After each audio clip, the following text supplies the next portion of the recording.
wabarakatuh. Perkenalkan, nama saya Muhammad Ilham dari kelas 10 Instrumentasi Logam 2. Di sini saya akan menjelaskan tentang ancaman di bidang Ipolek Sosubdakam. Ya baik, langsung saja. Ancaman adalah setiap usaha dan kegiatan baik dalam negeri maupun luar negeri yang dinilai membahayakan kedaulatan negara, keutuhan wilayah negara, dan keselamatan segenap bangsa. A. 1. Bidang ideologi. Secara umum, Indonesia menolak dengan tegas paham komunis dan Zionis. Akibat dari penolakan tersebut, tentu saja pengaruh dari negara-negara komunis dapat dikatakan tidak dirasakan oleh bangsa Indonesia.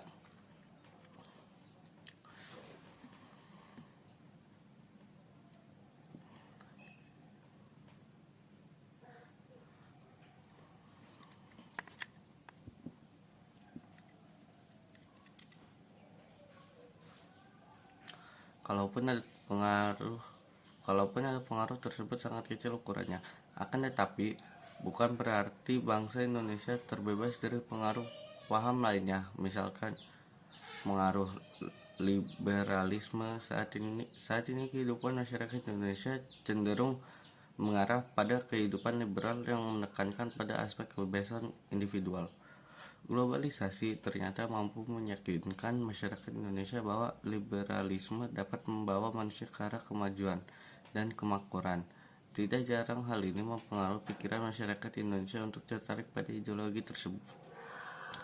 Pada umumnya, pengaruh yang diambil justru yang bernilai negatif. Misalnya dalam gaya hidup yang meliputi kemewahan, pergaulan bebas yang cenderung mengaruh pada dilakukannya perilaku seks bebas dan sebagainya. 2. Ancaman di bidang politik. Ancaman di bidang politik dapat bersumber dari luar negeri maupun dalam negeri. Dari luar negeri, ancaman di bidang politik dilakukan oleh suatu negara dengan melakukan tekanan politik terhadap Indonesia. Intimidasi, provokasi, atau blokade politik merupakan bentuk ancaman non-militer berdimensi politik yang seringkali digunakan oleh pihak-pihak lain untuk menekan negara lain.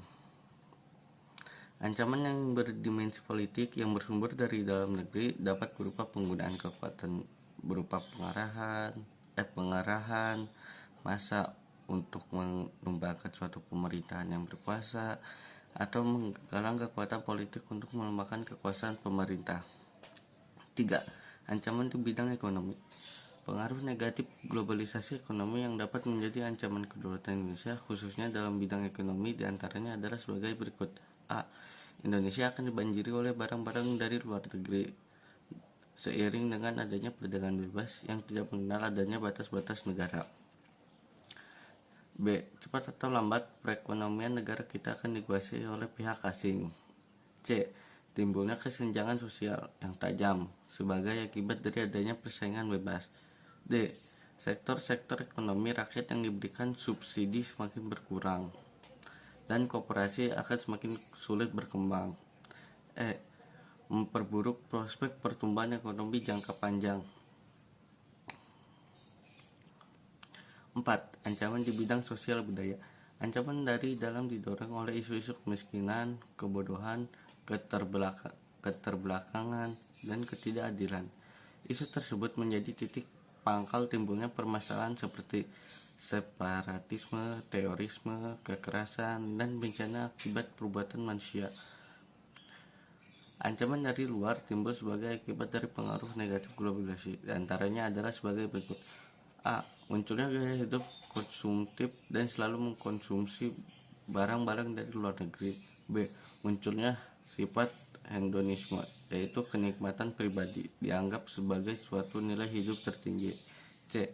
Adanya sikap individualisme, yaitu sikap selalu mementingkan diri sendiri, serta memandang orang lain itu tidak ada dan tidak bermakna. D.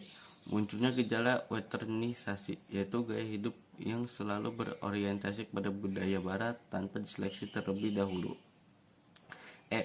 Semakin memudarnya semangat gotong royong, solidaritas, kepedulian, dan kesetiakawanan sosial. F. Semakin lunturnya nilai-nilai keagamaan. Ya, mungkin segitu saja yang bisa saya sampaikan, kurang lebihnya mohon maaf. Terima kasih. Wassalamualaikum warahmatullahi wabarakatuh.